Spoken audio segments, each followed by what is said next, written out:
minutos. Pronto. Pessoal, boa noite. Bem-vindo aí à aula de física, né? Eu sou João Nanes, sou professor de física, trabalho com matérias isoladas, concurso público e Enem, escolas militares. Oi, Carol, quer falar alguma coisa? Não, foi sem querer. Tudo bem. Não, porque você levantou a mão, eu dei uma paradinha, tá? Vamos lá. Galera, então, dentro de física, né, que é o terror para a grande maioria dos alunos, porque é um assunto que, além de existir uma base, né, uma exigência de uma base matemática, o programa é muito amplo. Então, dependendo da área que você quer seguir, eu diria que não há necessidade, pelo prazo que a gente tem até a prova, de estudar todo o programa. Certo? Então, o pessoal da área de humanas, né? Aí cada aluno depois me procura no privado e diz, olha, eu sou de tal área, o que é que eu devo, né, me dedicar mais ou menos? Que a gente vai tentar, da medida possível, dar uma orientada, né? Uma mentoria, certo? Gratuita, caso a caso, tá certo? Então, a parte que mais é cobrada em qualquer vestibular que você faça no planeta Terra, dentro da física, é o programa de mecânica, tá certo? E dentro da mecânica, nós vamos precisar estudar os conceitos principais, os conceitos fundamentais. Então, o primeiro conceito fundamental que a gente aprende, que geralmente será uma questãozinha, né, ou da prova de física ou da prova de matemática, né, são as chamadas grandezas físicas. Então, o que seria grandeza? Grandeza é tudo aquilo que pode ser medido. Se você for olhar no livro, ele vai trocar a palavra medida pela palavra mensurável. Então, são as propriedades mensuráveis, ou seja, é aquilo que pode ser medido de um fenômeno, de um corpo ou de uma substância. Então, quando eu estudo grandeza física, eu preciso diferenciar 3 tipos. As grandezas adimensionais, aí vamos estudar um pouquinho de português, aos amantes da língua portuguesa. O artigo A significa negação. Então, se digo que uma grandeza é adimensional, é que ela não possui medida. Ou seja, apenas um número representa perfeitamente a grandeza. O exemplo que eu coloquei aqui são as funções trigonométricas. Por exemplo, o seno de 30 corresponde a 0,5. Ponto. Se você chegar numa loja e a atendente do caixa perguntar pelo seu CPF, você digitando o CPF, vai sair toda a sua ficha corrida, vamos dizer assim, na fila do caixa. Nós teríamos as grandezas escalares. São aquelas que, para serem compreendidas, apenas um número não é necessário. Por exemplo, a massa, eu preciso analisar, são quilos, gramas, toneladas, temperatura, escala Celsius, escala Fahrenheit, e tempo. Né? Então, são exemplos de grandezas escalares. Anota aí, tá? Que uma grandeza escalar pegadinha é a pressão. Tá? Pressão, apesar de pressão ser força sobre área, mas pressão é uma grandeza escalar. Já as grandezas vetoriais, eu teria a grandeza deslocamento, que a gente vai aprender hoje, velocidade, que a gente vai aprender hoje, aceleração, que vai aprender hoje, e força, que não vai aprender hoje, mas vai aprender na aula de leis de Newton, tá certo? Então, lembra que velocidade e deslocamento são grandezas vetoriais. O que é que significa isso? Nós teremos uma aula só para analisar vetores, tá certo?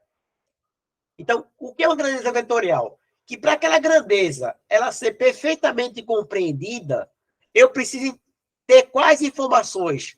Primeiro, o módulo, que nada mais é do que a intensidade, o número, o valor numérico daquela grandeza. Eu preciso saber a direção. Espera aí, a direção é na direção horizontal? É na direção vertical? E, por fim, o sentido, que é a nossa orientação. Então, toda grandeza vetorial, a representação dela é através dos vetores. aquele segmento de reta orientado. E o segmento de reta orientado, ele vai ter um comprimento, que é o nosso módulo, vai ter uma direção e vai ter um sentido. Nós teremos uma aula para falar sobre vetores, beleza? Então, visto isso, podemos passar para o segundo slide, que é exatamente o quê? O que a física vai estudar, né? Ou seja, o que a mecânica vai estudar. Lembrando que mecânica, juntamente com eletricidade e termologia, é obrigação a gente estudar.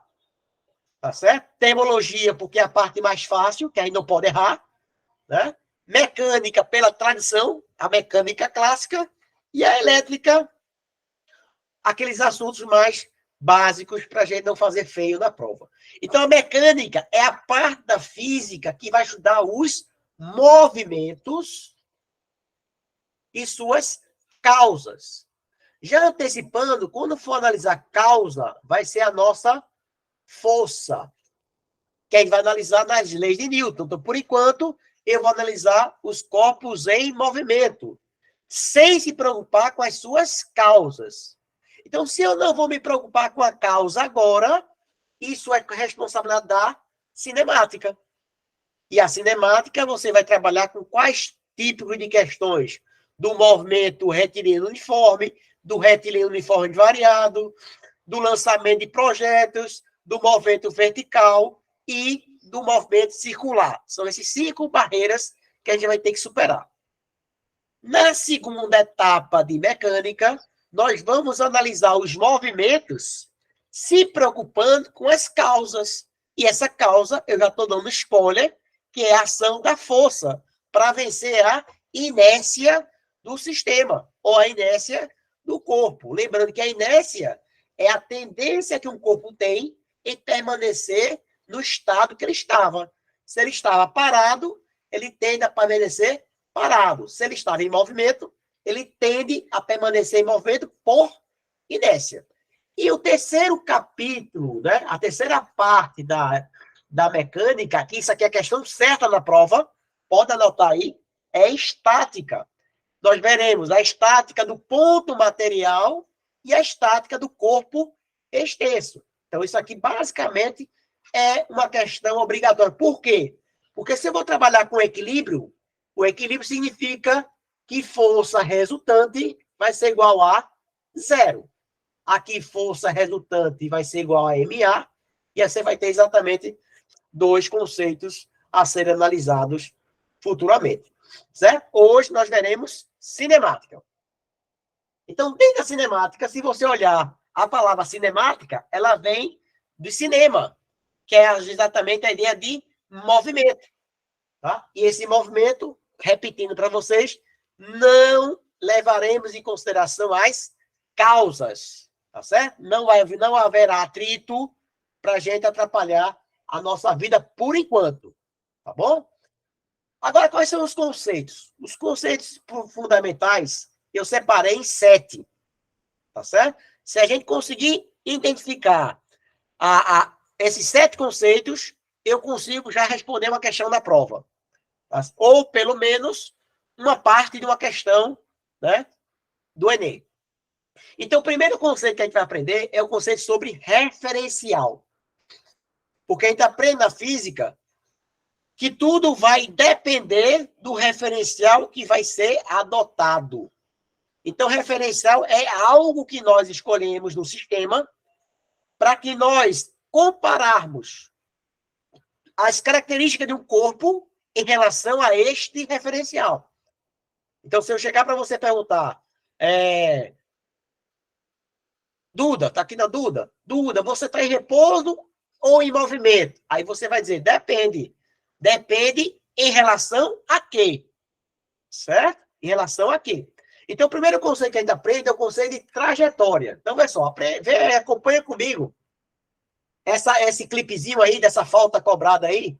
Veja a trajetória descrita pela bola. Então, trajetória nada mais é do que a linha geométrica que vai unir todos os pontos ocupados pelo corpo durante todo o movimento. Agora, perceba, dependendo da posição onde esteja o observador, ele vai observar uma trajetória diferente. Para quem está vendo lá de cima, ou que está vendo atrás do gol, dependendo da posição do observador, eu vou ter a sensação de uma trajetória diferente. Por isso que o conceito de trajetória é um conceito relativo. Relativo a quem? Ao referencial adotado. Por exemplo, imagine você está numa bicicleta, essa bicicleta está em movimento constante e você arremessa para cima com a velocidade inicial uma bolinha. Essa bolinha, para quem está montado na bicicleta, ele vai observar apenas o movimento na vertical. Ele vai perceber que a bola, claro, quando desprezando a ação do vento aí, certo? E supondo que a velocidade da bicicleta seja constante. Se não for, aí a bola, logicamente, vai cair na frente ou vai cair atrás. Mas se considerar essa situação, né, desprezando a resistência do ar e supondo que a velocidade da moto seja constante, essa bola vai subir e vai voltar na minha mão.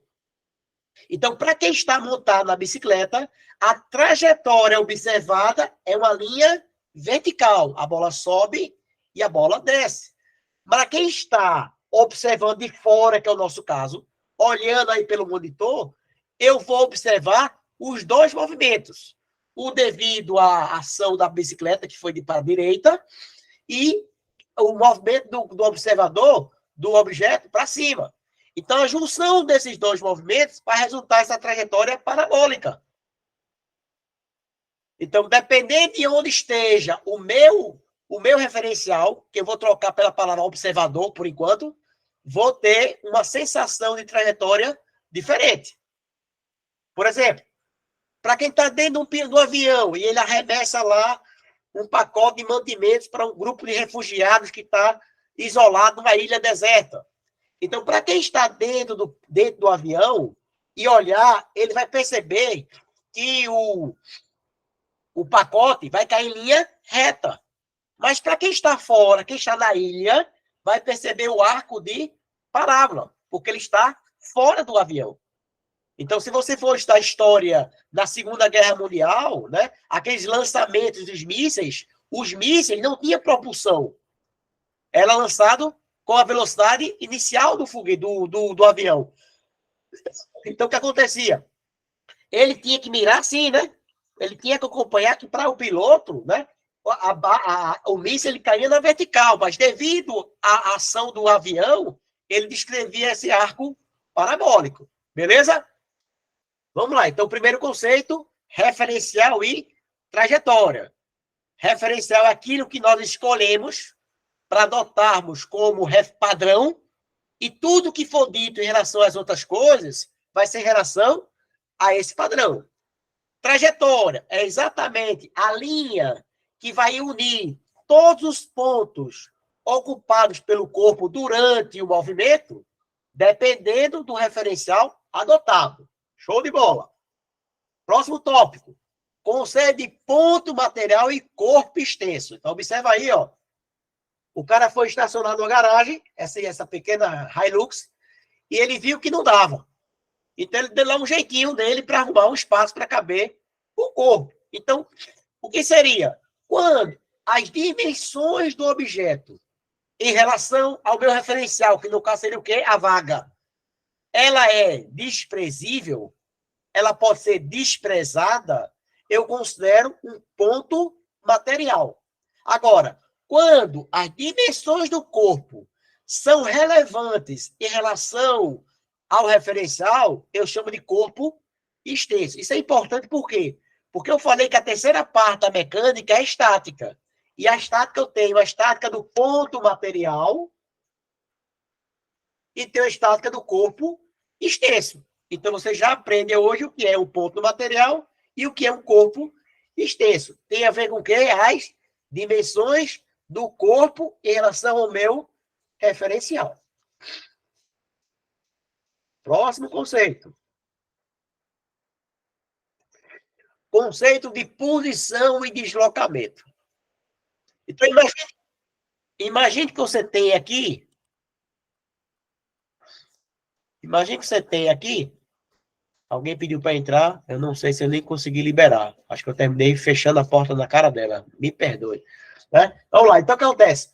Então, imagine que você tem um corpo e ele faz de se deslocar numa posição inicial até uma posição final. Essa variação na posição do objeto é chamada de deslocamento. E posição é algo que ele é instantâneo.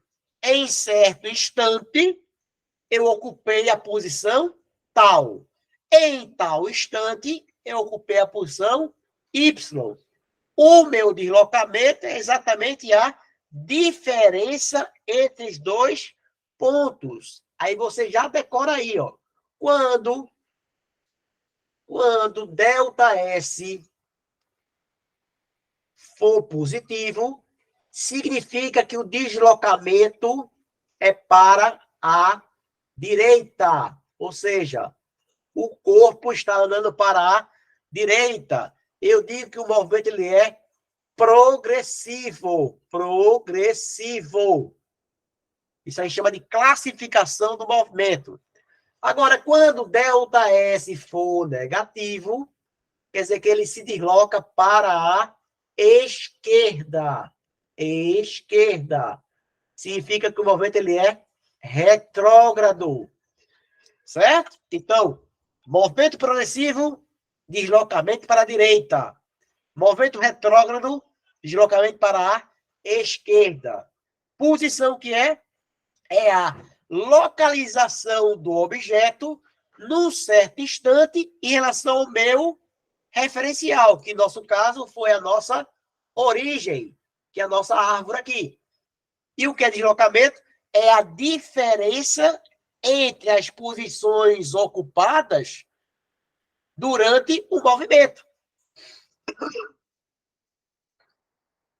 Aí, outra coisa importante. Lembra que a gente falou no primeiro slide que deslocamento é uma grandeza vetorial.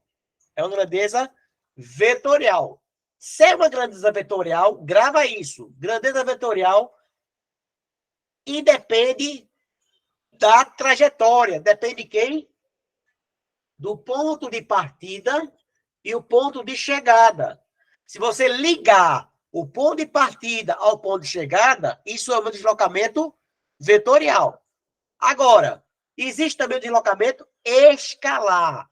O deslocamento escalar, ele considera a trajetória descrita pelo corpo. Então, no nosso caso aqui foi de 50 quilômetros. Aí grava isso, essa pegadinha. O deslocamento vetorial sempre será menor ou, no máximo, igual ao deslocamento escalar. Quando é que vai ser igual? Quando a minha trajetória for uma reta. Por isso que a gente estuda MRU. Porque, nesse caso, o deslocamento escalar vai ser igual ao deslocamento vetorial. Mas, na verdade, não existe somente apenas o movimento retilíneo.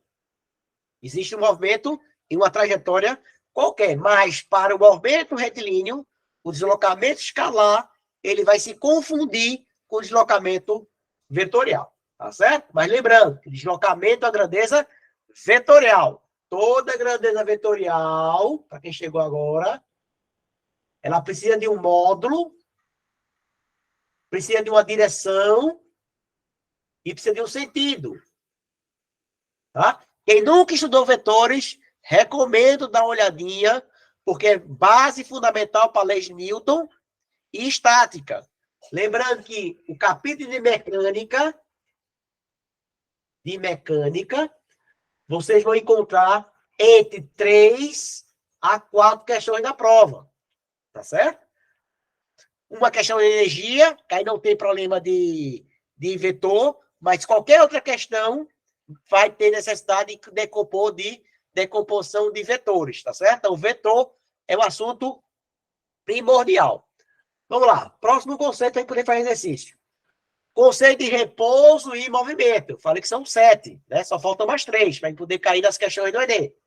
Então, ó, repouso. Então, quando é que eu posso falar que o corpo está em repouso em relação a alguma coisa? Quando a posição sua em relação ao referencial, ele não se altera. Então, por exemplo, imagine que você tem um ônibus em movimento. Veja que cada passageiro aqui, a distância dele em relação ao motorista permanece sempre constante. Então, se permanece constante, eu posso afirmar que o motorista se encontra em repouso em relação ao passageiro, mas em relação a quem está aqui fora, veja que a minha distância entre o ônibus e o referencial adotado, ele pode aumentar ou pode diminuir. Alterando, eu digo que o sistema está em movimento. Em movimento. Se não ocorrer essa variação da posição, eu digo que ele está em repouso. Né? Então, por exemplo, uma pegadinha aqui, ó.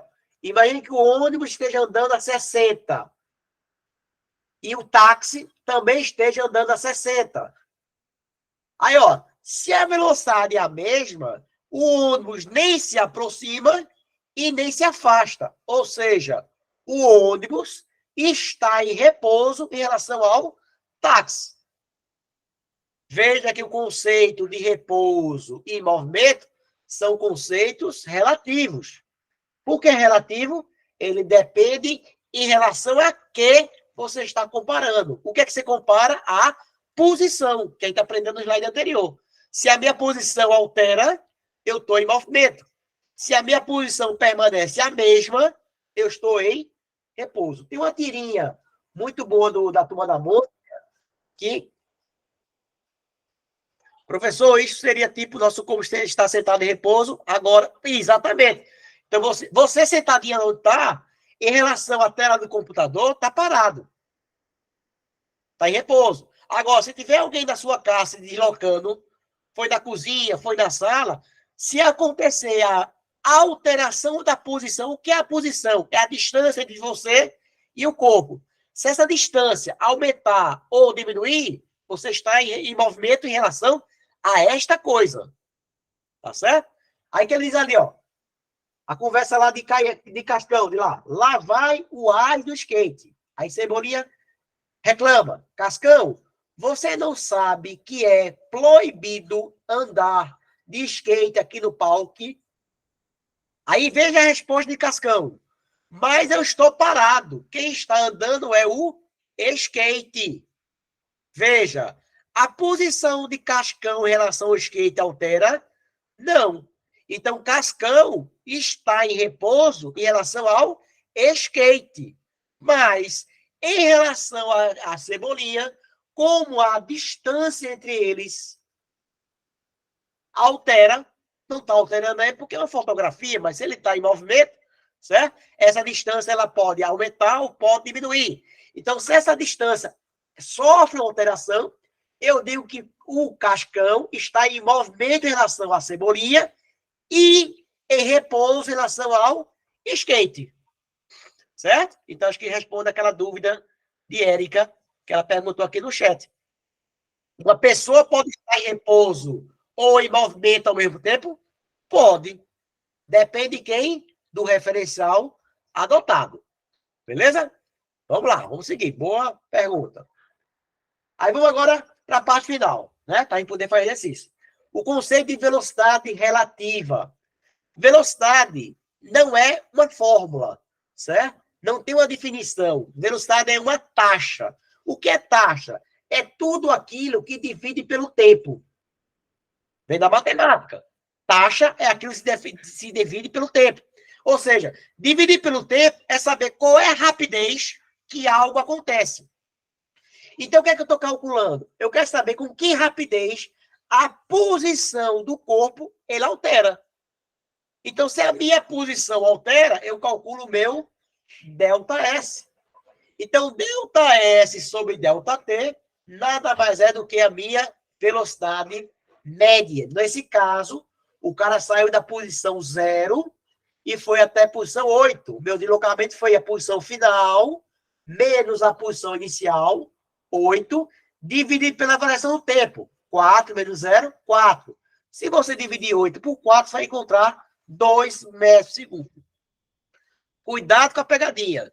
Eu posso garantir que a minha velocidade foi constante em todo o percurso? Não. O que eu posso garantir é que ela foi, em média, 2 metros por segundo. Pode ser que algum trecho ela tenha sido maior do que 2, e algum trecho ela teria sido menor do que 2, e alguns trechos ela pode ter sido igual a 2. Mas, em média, ela assume um valor de 2 metros por segundo. Certo? Então, como é que calcula a velocidade média? É só você pegar o deslocamento sofrido pelo corpo, dividido pelo tempo que passou para ele sair da posição A para a posição B. Com isso, nós temos essa classificação. Quando a velocidade é positiva, o movimento ele é progressivo. Mas não adianta a gente abrir a boca para dizer que é um movimento progressivo e não saber o que significa. Significa que o corpo está deslocando para a direita. E o retrógrado, ele está andando para a esquerda. Porque se você adotar a orientação positiva para a direita, qualquer valor que esteja à esquerda vai ser menor do seu vizinho à direita. Então, grava aí classificação do movimento quanto à velocidade, movimento progressivo, deslocamento para a direita, retrógrado, movimento para a esquerda. E o último conceito, prometo aí poder fazer exercício, é o conceito de aceleração média. Eu já sei que velocidade média é uma taxa. Falou em taxa, eu sei que divide pelo tempo. Divide pelo tempo. Falou em taxa, divide pelo tempo. Então, a aceleração também divide pelo tempo. Só que ela vai medir a rapidez, que o que altera? Se velocidade mede a alteração de V ou de S, a aceleração mede a rapidez com que a velocidade altera. Então, no meu caso, a aceleração vai ser igual à variação da velocidade sobre o tempo gasto. Então, nesse caso aqui, ó, o corpo, ele partiu do repouso, veio igual a zero. Você imagina que ele estava no sinal de trânsito, e na hora que o sinal abriu, ele partiu, e depois de 2 segundos, ele estava já com a velocidade de 4 metros por segundo. Se você pegar 4 menos 0 e dividir pelo tempo que se gastou, eu vou encontrar que essa minha aceleração foi igual a 2 metros. Algo que eu preciso que vocês anotem aí, tá certo? Que para você transformar no sistema internacional, eu vou passar essa fichinha para vocês, sistema internacional, né? Também chamado de MKS, certo? O sistema MKS. Boa noite, Yara. MKS. M. Esse M aqui é de metro. Esse K é de quilograma. Aí, se alguém quiser colocar esse quilograma com K para fixar o bizuzinho. E esse S é o de segundo. Então, no sistema internacional, a distância é dada em metros, a massa é dada em quilos e o tempo é dado em segundos. Tá certo? Então, cuidado com essa informação. E é a aula número 0. Tá certo? Aí vou passar para vocês essa aula 0, que é uma aula de revisão de matemática. O material da apostila vocês já estudariam. Tá certo? Vamos lá. Então, o que acontece? Então, se eu quero transformar metro por segundo para quilômetros por hora, eu preciso dividir, na verdade, multiplicar por 3,6. E se eu quiser retornar de quilômetros por hora para metro por segundo, eu vou dividir por 3,6. Tá? Então, anota aí do caderninho de vocês esta relação fundamental de transformação de unidades. Por quê? Porque, geralmente, nas questões, ele é dado em quilômetros por hora e no sistema internacional, ele pede para você calcular em metros por segundo. Então, essa é a forma de transformação. Tá certo? Vamos lá.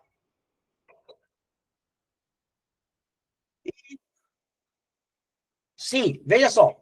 Boa pergunta, Duda. Esse 3,6 é da continha. Por exemplo, 1 hora corresponde a 3.600 segundos. Então, vem daí esse 3,6. E 1 quilômetro corresponde a 1.000 metros. Aí, se você dividir 3.600 por 1.000, vai dar 3,6. Respondido? De onde vem?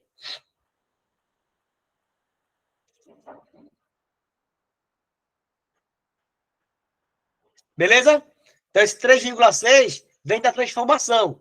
Aí, como é o bisuzinho, já estou dando para vocês a continha já pronta. Mas já, aí poderia demonstrar essa equação. Aí, vê só. O que está acontecendo aí? Ó? Vê o que acontece com o movimento da tartaruga. Ela está percorrendo trechos iguais em tempos iguais. Ou seja, a minha velocidade média ela é constante. Então, se a minha velocidade média ela é constante, nós vamos encontrar a minha famosa equação do sorvete. Aí alguém diz, professor, e tem que decorar essa fórmula? Não, porque vê, ó. V não é igual a ΔS sobre ΔT. Que é ΔS? S menos S0 sobre T. Porque o T0 geralmente é zero. Então, eliminando aqui, ficaria VT igual a S menos S0. Se você organizar, S igual a S0 mais VT. Então, quem sabe essa fórmula, sabe essa aqui. Tá certo? Já vou dizer para vocês. Anota isso aí. Toda questão de cinemática,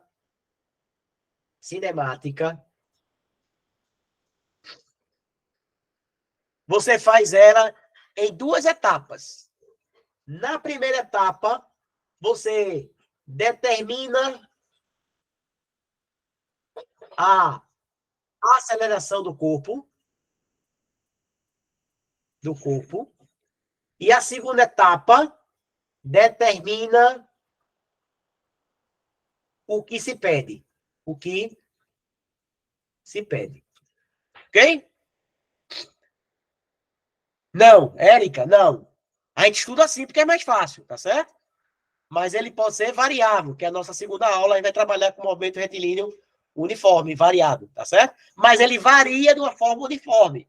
Existiria também o movimento variado, ou seja, a velocidade altera, mas não altera de forma constante. Este só em faculdade superior, né? Em nível superior, que a gente calcula porque tem que estudar através de derivada, tá certo? Aí, no ensino médio, não é obrigatório se aprender, então não dá para o aluno utilizar na prova. Então, diante disso, nós podemos brincar, tá certo? Vamos agora aproveitar essa meia hora de aula que nós temos para exercitar, tá certo? Então, vê só. Primeira questão diz o seguinte. Um automóvel faz o percurso Recife-Gravatá a uma velocidade média de 50 km por hora. O retorno pela mesma estrada é realizado a uma velocidade média de 80. Quanto tempo, em percentual, o tempo gasto na ida é superior ao tempo gasto no retorno? Veja só, houve um movimento na ida e um movimento na volta. Outra coisa importante que vocês precisam observar, e geralmente nessas questões, algo é igual da situação 1 com a situação 2. Com a situação 1 é a ida. Acompanha aí, ó. Acho que fica fácil agora. O carro foi de Recife para Gravatá. Deslocou a distância X. Eu não sei quanto vale. E depois ele retornou. Mas o que eu sei? Eu sei que o que ele percorreu na ida é igual o que ele percorreu na volta. Concorda comigo? A distância 1 é o que ele andou na ida. E a distância 2 ele andou na volta. Já que a distância entre as cidades não se alterou. Tá certo? Só que na ida, o que acontece? A minha velocidade ela foi constante. Então, se eu sei que V é ΔS sobre ΔT. Se você multiplicar aqui, você vai encontrar que ΔS é igual à velocidade vezes o tempo. Então, isso aqui, que eu coloquei do lado esquerdo, é o meu delta S1. Isto aqui que está à minha direita é o meu delta S2, que eu sei que é igual. O que é que ele disse? Ele disse que a velocidade da ida foi 50. Então, V1 é 50 e V2 é 80. Alguém pensou, mas não sei quanto vale T1, não sei quanto é que vale T2. Concordo, né? Concordo. Mas olha só. Se você passar os 50 dividido, ficaria delta T1 igual a 80 por 60. Se dividir essa continha, vai dar 1,6. Então, quer dizer que o tempo 1, que é o tempo de ida, isso aqui é ida, e T2 vale a volta. Aí, ó, matemática básica. Se você multiplica algum valor, alguma coisa, por 1,6, isso significa um aumento de 60%. Matemática, tá certo? Aumento de... Por quê? Ó? Esse 1 corresponde ao 100% e o 60%, o 0,6, corresponde a 60%.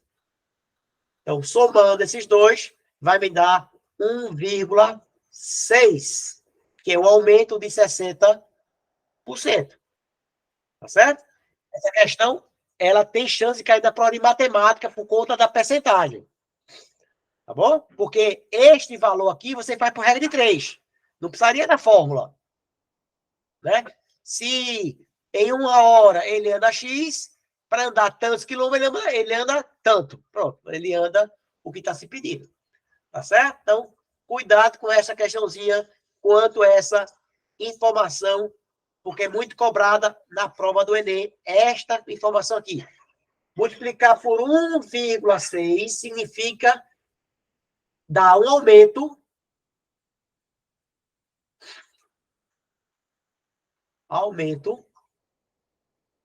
de 60%. Dica! E se fosse, por acaso, 0,8? Ó, 0,8 quer dizer que existe um desconto, cuidado para não cair na caixa de banana, não é de 80, é de 20%. Anota aí.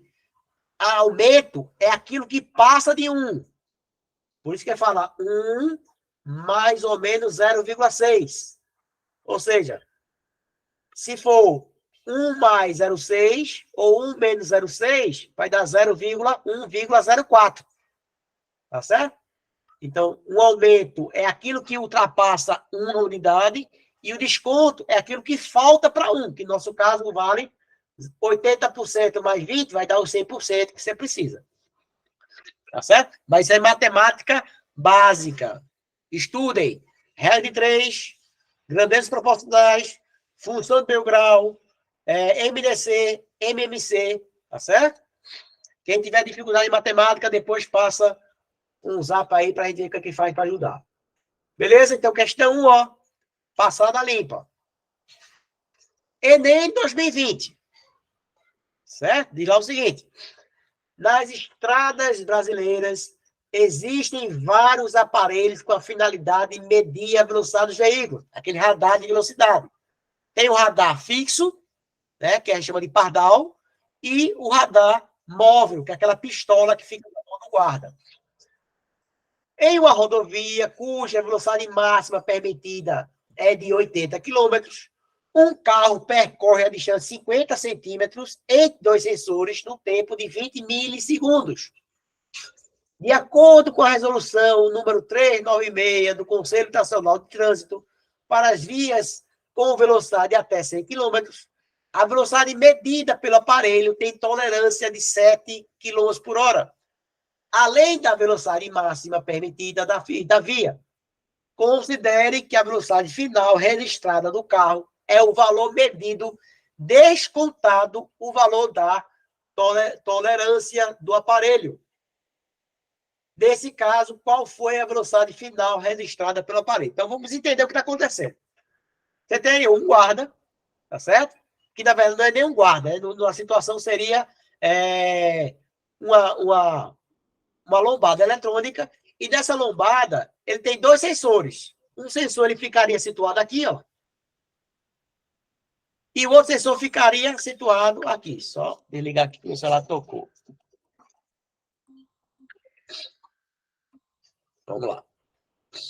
Certo? Então, o deslocamento percorrido pelo veículo foi de 50 centímetros. Em quanto tempo? Em 20 milissegundos.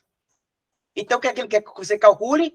Ele quer saber qual é a velocidade do veículo. Como é que calcula velocidade? Velocidade é ΔS sobre ΔT. Quanto o carro andou? 50 centímetros. Quanto tempo gastou? 20 milissegundos. Então, o que eu preciso fazer apenas o que é compatibilizar as unidades do sistema internacional. Então, vamos lá. Então, eu sei que segundo, ou centímetro, 50 centímetros, é a mesma coisa de 50 vezes 10 a menos 2 metros. É só dividir por 100. Tá certo? 1 centímetro, 1 metro, são 6 centímetros. E mili, o prefixo mili, atenção, mili, é 10 elevado a menos 3. Tá certo? Então, mililitro, milímetro, certo? Então, o prefixo grego mili significa 10 a menos 3. Então, o que eu tenho aí? Então, eu tenho aqui que, dividindo 50 vezes 10 a menos 2 sobre 20 vezes 10 a menos 3, eu teria igual a 25 metros por segundo. Só que eu tenho que transformar isso para quilômetros por hora. Como é que eu faço para transformar? Multiplico por 3,6. Nós vimos na aula de hoje. Multiplicando 25 por 3,6, nós encontramos 90 km por hora. Mas cuidado. Por que eu digo cuidado? Porque na questão, olha o que tem aqui na letra D. 90 km por hora. Esperando você para marcar. Certo? Mas lembre que o valor que é marcado na balança, na lombada, é o valor do veículo descontado o valor de 7 km por hora. Então, cuidado com essa casca de banana. Então, na verdade, o que eu quero, na verdade, é 90 menos 7. Porque 7 é a tolerância do aparelho. Então, a velocidade que vai ficar registrada é de 83 km por hora. É? Uma questãozinha do Enem de 2020. Então, antes, galera, de você encontrar um valor numérico e correr para a resposta, verifica se é aquilo mesmo que ele está pedindo. Tá bom? Para que você não perca a questão, porque você parou na metade do caminho. Nem na metade, no final da questão. Faltou apenas uma única operação para dar a resposta que ele quer. Beleza? Vamos para a questão 2. Também do Enem de 2012. Um pouquinho mais antiga. Tá certo? Diz lá o seguinte. Uma empresa de transportes precisa efetuar a entrega de uma encomenda o mais breve possível. Para tanto, a equipe de logística analisa o trajeto desde a empresa até o local da entrega. Ela verifica que o trajeto apresenta 2 trechos de distâncias diferentes e velocidades máximas permitidas. No primeiro trecho, a velocidade máxima permitida é 80 e a distância a ser percorrida é de 80 km. No segundo trecho, cujo comprimento vale 60 km, a velocidade máxima permitida é de 120. Supondo que as condições de trânsito sejam favoráveis para que o veículo da empresa ande continuamente na velocidade máxima permitida, ou seja, essa velocidade ela não vai se alterar. Então, se ela não altera, o movimento ele é uniforme. Duda, uma maneira mais fácil de calcular isso, se não quiser usar por potência de 10, você faz assim, ó. 1 metro, 100 centímetros, 50 centímetros, x. Então, x vai ser igual a 50 dividido por 100, que vai ser igual a 0,5 metros. É só dividir por 100. Ok? Divide por 100. No caso, o milímetro, ou do mili, aí você divide por 1000. Aí vai dar decimal.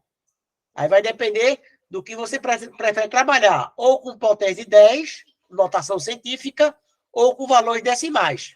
Tá certo? Aí a forma que você achar mais confortável, pode fazer sem problema nenhum. Vamos lá. Então, o que, é que eu tenho aí? Ó? Eu tenho dois trechos. O trecho AB e o trecho BC. Tá certo? Então, olha só. No trecho AB, a velocidade máxima do veículo é de 80 km por hora. E a distância que ele percorre é de 80 km. Essa distância aqui, que eu esqueci de colocar, vale 80 km. É a mesma coisa. V é igual a ΔS sobre ΔT. Então, na primeira questão, a gente fez que ΔS é V vezes ΔT. E agora, ΔT é igual a V, é igual a ΔS sobre V. Certo? Então, se eu quero calcular o tempo de viagem, é só calcular a distância que eu vou percorrer pela velocidade que eu tenho. Então, 80 por 80, eu vou gastar de A para B 1 hora. Tá certo? Supondo que minha velocidade vai ser sempre a máxima. Já no trecho B, a minha velocidade máxima é de 60 km por hora. E a distância a ser percorrida, a questão fala para a gente, que vale 60 quilômetros. Então, aplicando a mesma expressão, ΔT é a distância que no caso é de B para C, sobre a velocidade que vale 120. Essa divisão, 60 por 120, vai dar 0,5. O que é que ele pediu? Ele pediu o tempo total. Então, é só somar T1 mais T2. Então, o tempo total é o tempo do primeiro trecho mais o tempo do segundo trecho. 1 hora mais 0,5, isso vai dar 1 hora e meia. 1 hora e meia. Você vai encontrar isso na resposta da letra C. Da letra C. Veja que é uma questão que não, se cair, não dá para perder. Porque se perder, o prejuízo é grande. Tá certo?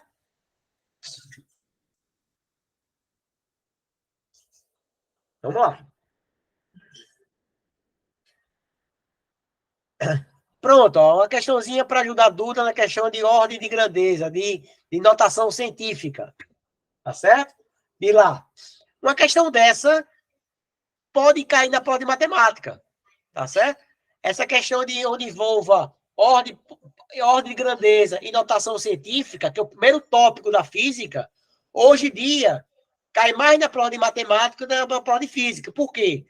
Porque a primeira coisa que você faz é calcular o valor numérico. Como? Geralmente uma regra de 3. Depois de calcular o valor numérico, você coloca em notação científica. Ou seja, um valor maior ou menor que 10 vezes o poder de 10. Não foi essa questão do jeito que a gente está dizendo aqui. Então, no dia 14 de julho de 2015, a sonda espacial norte-americana New Horizon atingiu o ponto mais próximo que qualquer artefato humano esteve do planeta anão Plutão. Nesse instante, a distância da sonda da Terra era de aproximadamente 5 bilhões de quilômetros.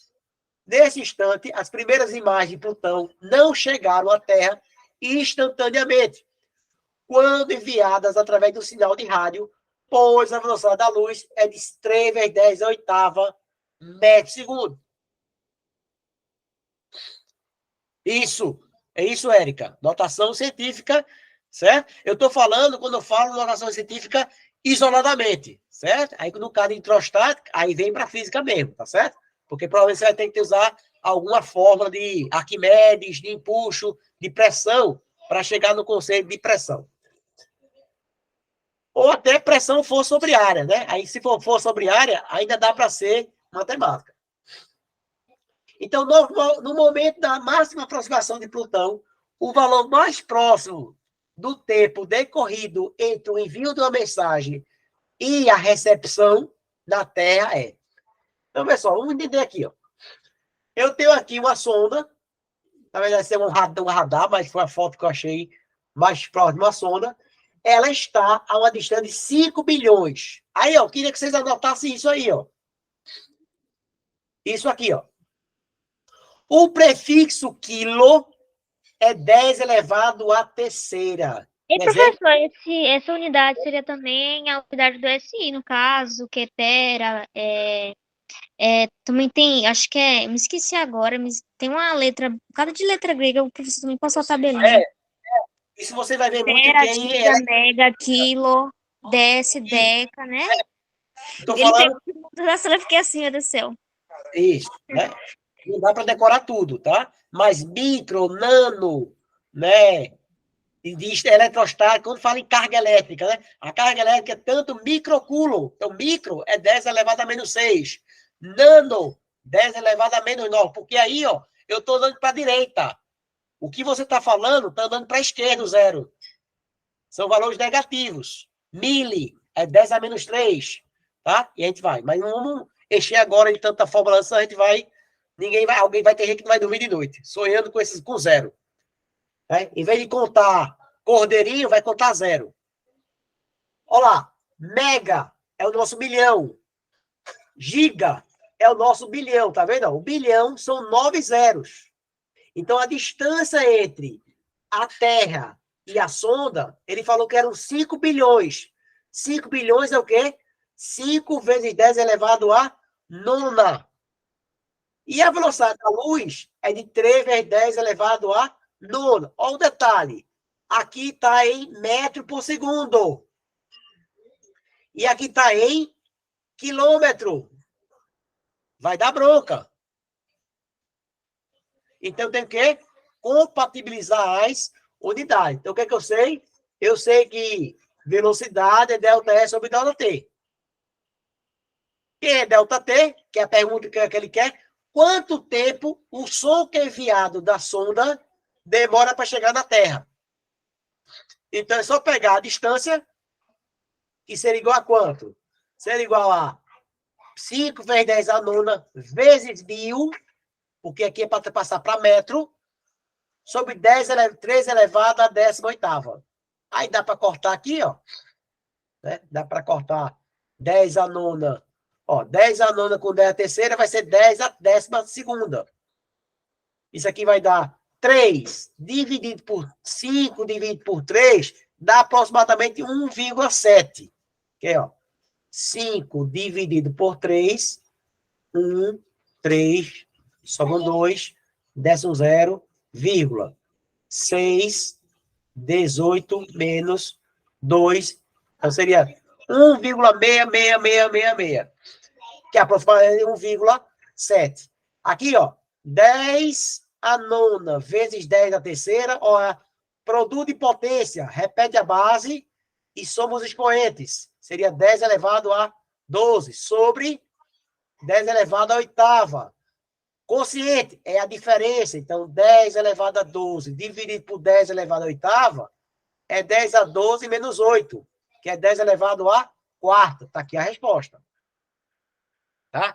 Duda, é só contar zero com calma. Tá certo? Por isso que esta coisa aqui, ó, é importante você relacionar com dinheiro.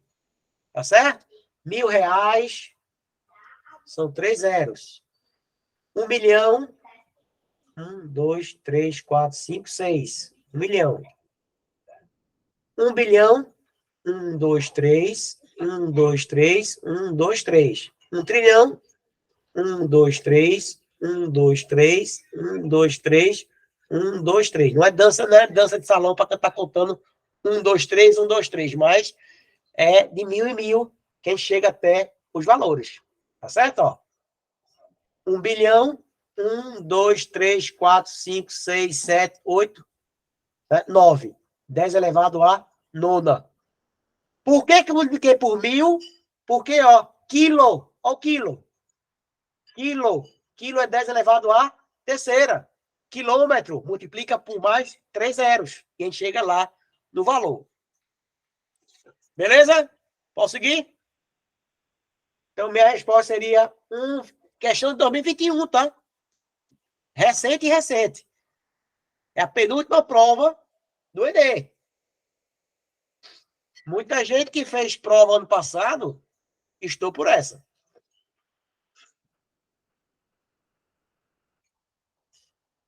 Vamos fazer mais essa, tá? A saideira. Aí é uma questão mais completa. Tá certo? Uma questão que é para a gente revisar o assunto, tá certo? A onda verde ou sincronização de semáforos é uma medida adotada em diversas cidades de modo a melhorar o tráfego de veículos por ruas e avenidas muito movimentadas. Numa determinada rua da cidade, existem 3 semáforos. A bronca da questão, que a questão botou 3 semáforos. Podia ser só 2. Que eu diria que essa questão com 2 semáforos, ela seria questão de prova do Enem. Com 3, eu acho muito. Mas com 2, já seria questão boa de prova. O sinal dure, o temporizador, para que o sinal... Desculpa. Numa determinada rua da cidade, existem 3 semáforos sincronizados. O primeiro, localizado na esquina da rua A, é temporizado para que o sinal dure 1 minuto. Ou seja, ele fica 1 minuto aberto e 1 minuto fechado.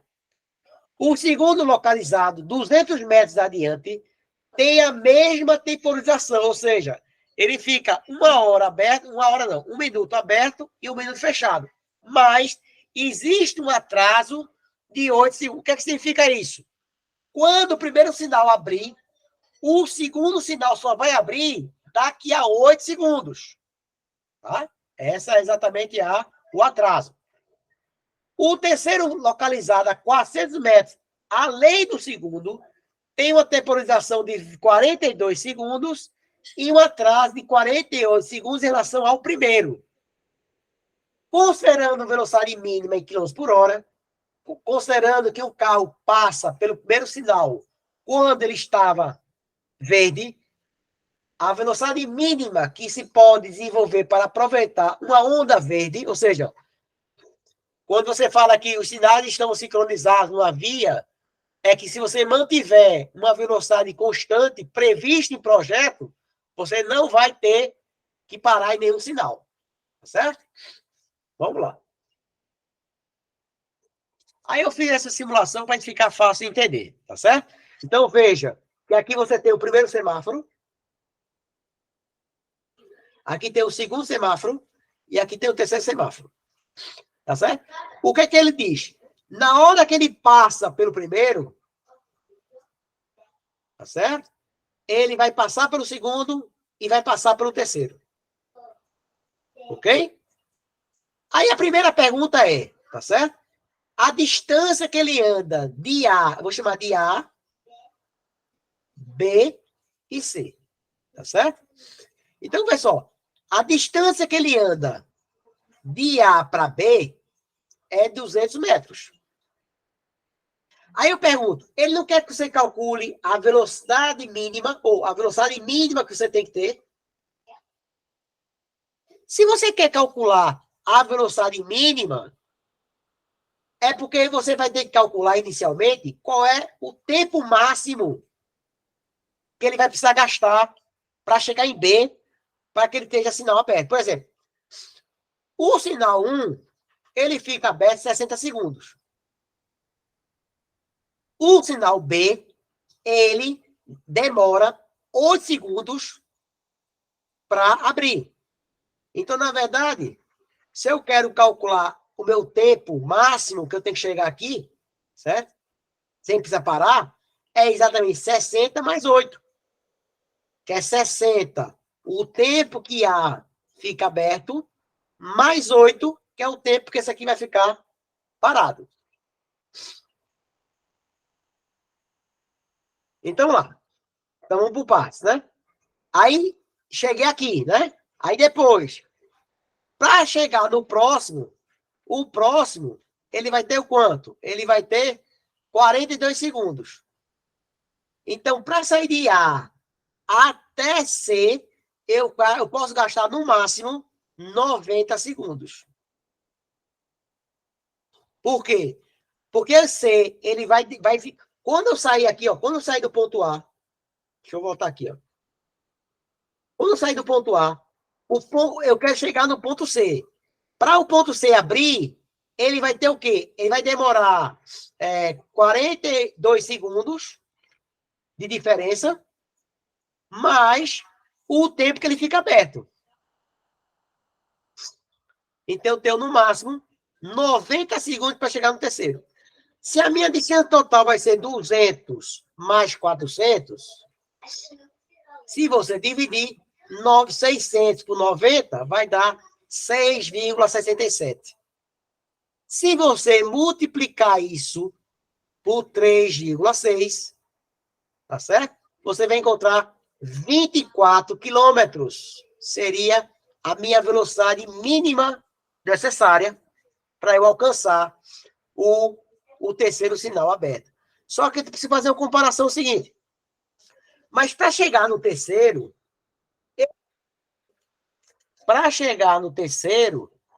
eu preciso passar pelo segundo. Né? Porque eu não posso demorar tanto tempo e o segundo fechar. Então, o tempo máximo que eu posso chegar no 2 é 68. Tá certo? 68. Então, o que acontece?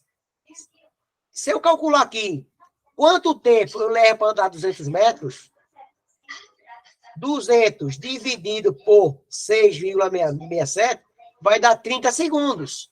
E 30 segundos é menor do que 68. Ou seja, eu garanto que eu consigo atravessar o segundo sinal e consigo atravessar o segundo sinal. Veja que essa questão, ela, para se tornar do Enem, ela só precisaria ter um sinal. Tá certo? Mas o que é importante é entender o seguinte. O sinal, quando abrir, o próximo, ele vai demorar 8 segundos mais 60 segundos aberto. Então, se ele chegar antes de 8 ou depois de 68, o sinal vai estar fechado, entendeu? Porque se ele gastar 7 segundos, o sinal ainda está fechado. Se ele gastar 8, o sinal acabou de abrir. Se ele gastar 9, 10, 11, 12, 13, até chegar em 68, o sinal está aberto. Se ele gastar 70, o sinal fechou de novo. Certo? Então, ele precisa chegar aqui, né, com o sinal já aberto. Como ele quer a velocidade mínima, certo? É um valor que tem que ser, pelo menos, menor do que 68 e maior que 8. No nosso caso, deu 30. Se é 30, ele está ok. Beleza? Então, nós fizemos questões a nível de Enem. E esta questão aqui, se alguém tiver por aqui, é para concurso militar. Tá certo? Que as questões do concurso militar é um pouquinho mais complexa, tá? Mas toda vez que eu responder uma questão, eu digo a vocês, pessoal de colégio militar, escola militar, preste atenção nessa. Galera de Enem, preste atenção nessa. Tá certo? Mas o importante é que a gente consiga responder todas as questões. Beleza, galera? O que vai acontecer agora? Essa aula está gravada. Eu vou colocar essa aula lá naquele Google, no Classroom. Eu vou colocar aqui para vocês novamente o link lá do Classroom. Quem não entrou, entra logo. E lá você vai conseguir baixar material de estudo, apostila, exercício, os vídeos, a apresentação, Até música tem lá. Não sou eu cantando, graças a Deus, mas tudo vai ser para ajudar vocês no estudo de vocês. Beleza?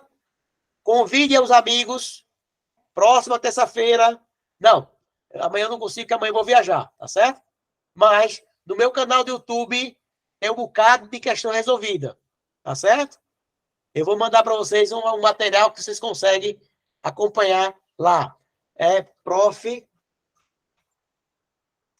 João Nanes. Ok? E o meu Instagram, Prof. João Nanes. Ok? Lá no Instagram tem muito material de teoria, né? Que envolve pressão, por aí vai. Beleza, gente? Vou parar a gravação. E aí nós nos vemos na próxima aula. Lembrando que o link da gravação